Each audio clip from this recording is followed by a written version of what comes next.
Bonjour à tous mes chers amis footballistiques, qu'est-ce que vous dites? Bienvenue sur la chaîne de Del Piazza en ce samedi où pour une fois j'avais un peu de temps pour regarder les matchs du week-end. Ça change un petit peu, d'habitude on est souvent sur la Ligue des Champions. Et donc aujourd'hui je me suis fait un petit après-midi foot où j'ai pu regarder le match du Standard qui se déplaçait au Cercle de Bruges. Et ensuite, j'ai enchaîné avec le match de l'Espanyol Barcelone face au Real de Madrid.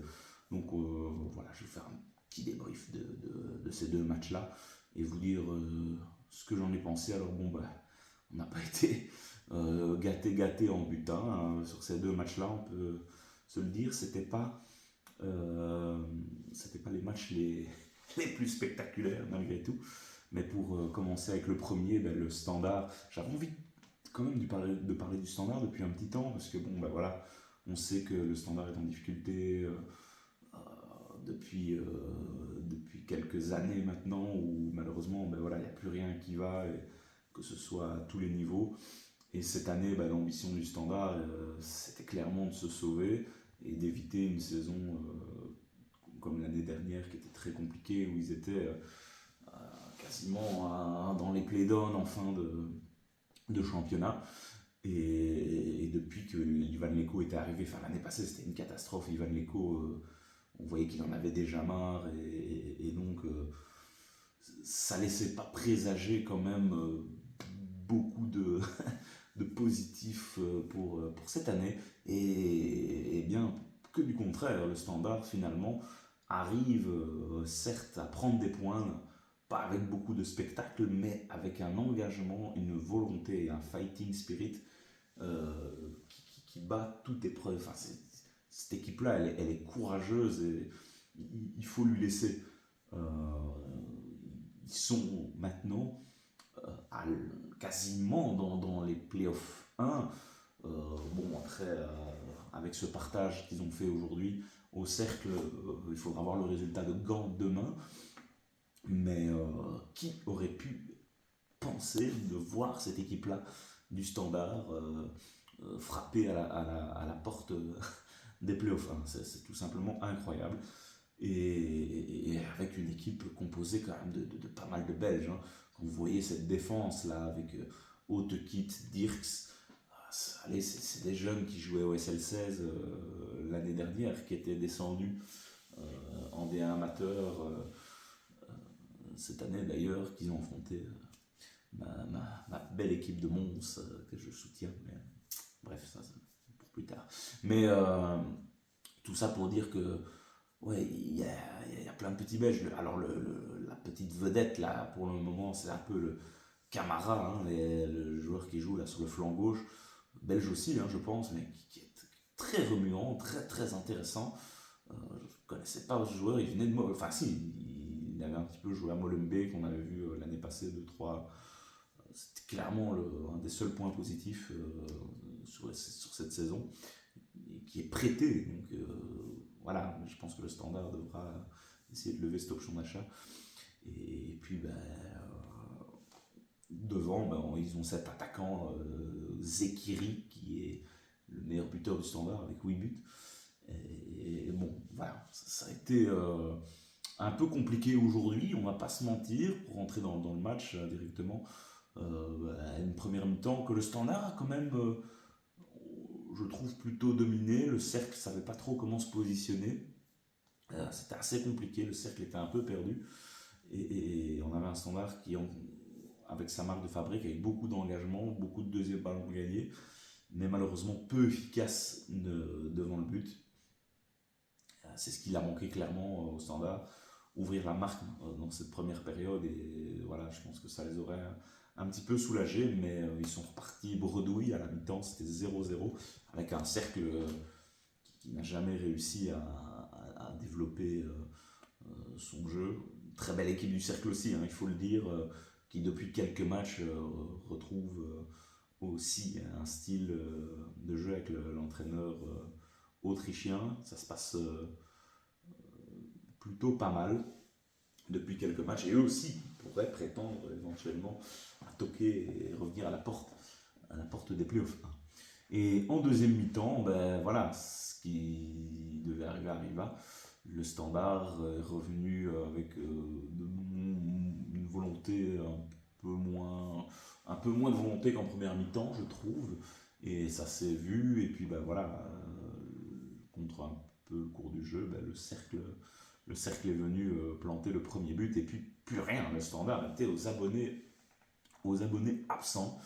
On était plus près du 2-0 qu'autre chose. Et vraiment dans les toutes fins d'arrêt de jeu, on a ce fameux joueur, Lazare, joueur qu'on a bien connu du côté de l'Union Saint-Gilloise, prêté actuellement par l'Union aussi. Beaucoup de joueurs en prêt actuellement du côté du Standard, mais voilà, c'est des joueurs qui rendent de fiers services et Lazare qui vient sauver le Standard et prendre un point là-bas au cercle. C'était pas une mission simple. Et donc, voilà, le Standard reste sur une belle dynamique malgré tout et continue à engranger les points. Comme je l'ai dit, il faudra voir le résultat de Gand demain. Et bon, voilà, un match un petit peu un match de Pro League qui n'était pas des plus intéressants. Donc, enfin, encore comme je l'ai dit au début, avec beaucoup de spectacles. Mais malgré tout, bon, voilà, j'avais envie de saluer le courage et l'implication du Standard qui revient quand même vraiment, vraiment de très très loin. Et encore une fois, voilà, les revoir là, c'était complètement inespéré. On switch et on part vers la Liga, où là, ben, on a eu la surprise de la soirée, clairement. L'Espanyol, oui, s'est imposé face au Real de Madrid. Et là, il y a vraiment des choses à dire parce que, ben, voilà, le Real, on les a pas reconnus aujourd'hui. La prestation est vraiment dégueulasse. Il n'y a pas d'autre mot aujourd'hui. Alors, ok, on peut trouver toutes les excuses du monde. Il y a eu une prestation cette semaine en Ligue des Champions. Et donc, voilà, Carlo Ancelotti, on le sait, il a ses petits favoris sur le terrain. Mais aujourd'hui, il faut faire tourner. Quand vous appelez le Real Madrid et que vous avez un banc comme cela et que vous n'utilisez pas vos changements, enfin, c'est quand même incroyable. On voit aujourd'hui, il y avait quand même le retour de Vinicius dans l'équipe, mais là, Vinicius n'est pas bon. Aujourd'hui, Mbappé a été peu trouvé, ça a été très compliqué pour lui.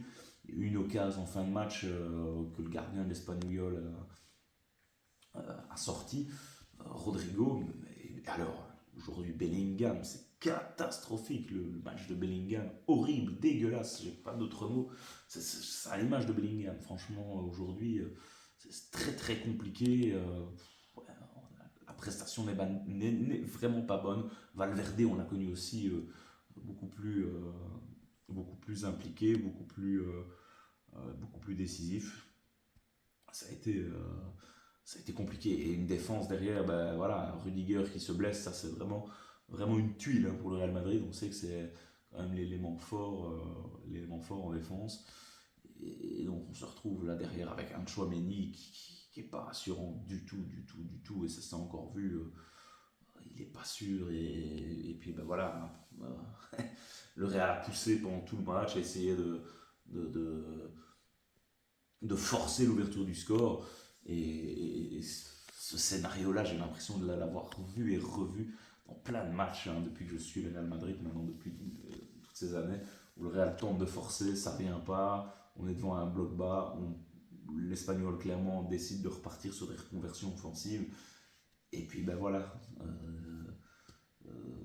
sur une contre-attaque, on vient ouvrir le score. Et alors, par qui? Ça, il faut le dire aussi. Par Romero.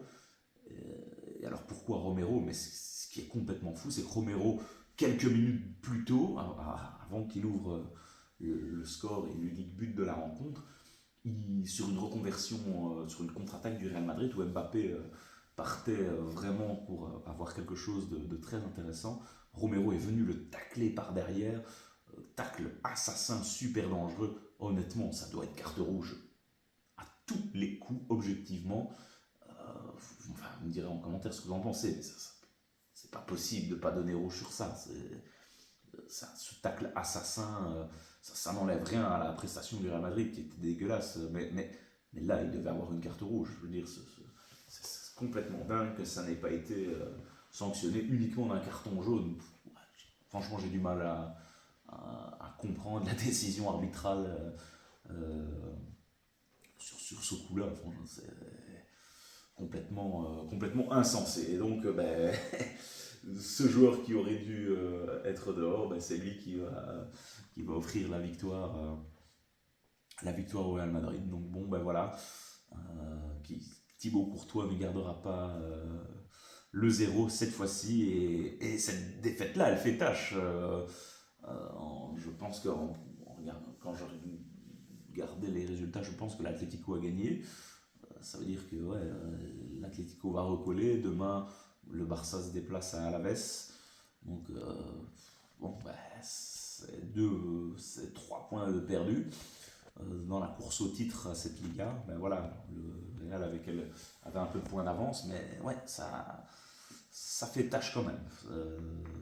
La semaine prochaine, le Real affronte l'Atlético.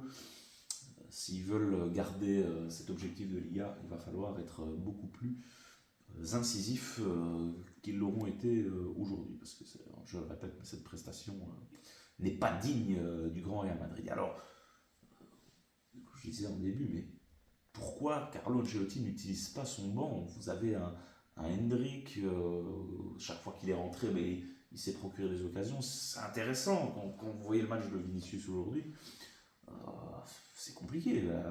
Tente quelque chose avec Hendrick, pourquoi pas. Brahim Diaz qui monte, mais vraiment à la fin. Güler, aux abonnés absents. C'est dommage. Franchement, c'est des petits jeunes, avec un profil un petit peu différent des 4 fantastiques devant. C'est dommage. Et vu le match de Bellingham, il doit sortir après 1 heure de jeu. On avait compris que Bellingham, ça allait être dégueulasse aujourd'hui. Il n'y avait rien à retirer de bon. Et voilà, ça s'est vu. Et il n'y avait rien d'intéressant. La montée de Modric, grand respect à Luka Modric, bien évidemment, pour l'ensemble de sa carrière. Mais aujourd'hui, c'est Modric qui perd la balle, je pense, sur le but de l'Espanyol. Donc, un Real vraiment aujourd'hui, on n'est pas vraiment habitué à voir. Et ça fait un petit peu pitié de voir ce grand Real Madrid là nous sortir une prestation de la sorte. Mais félicitations à l'Espanyol.